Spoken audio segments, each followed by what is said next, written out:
મને રહેવા દે, એટલે એણે નક્કી કર્યું કે આપણે પરિવારની હાજરીમાં જે લોહી એકત્રિત, અત્યારે આપણે 500થી ઉપર બોટલ થઈ ગઈ છે અને હજી 5:30 વાગ્યા સુધી કેમ્પ ચાલવાનો છે. ટેલિફોન પણ આવે જ, ભાઈ હાલે જ ને. એટલે ધીરુભાઈના આશીર્વાદથી, મોટાભાઈના આશીર્વાદથી કોટેચા પરિવારના આંગણે જે કાર્ય થઈ રહ્યું છે, તો કોટેચા પરિવારને વિનંતી કરીએ કે ડૉક્ટર, ટેકનિકલ સ્ટાફને જે બ્લડ એકત્રિત થયું છે એ પોતાની હાજરીમાં જ આપે અને થેલેસેમિયાના બાળકોને આ લોહી ઉપયોગ થાય એવી રાધેશ્યામજીને પ્રાર્થના.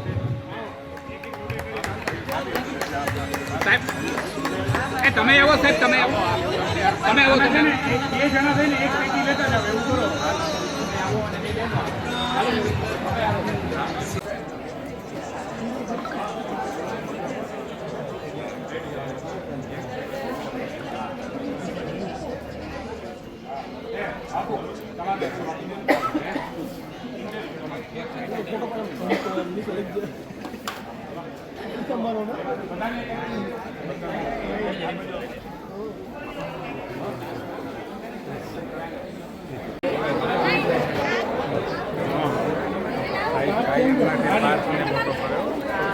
Gracias.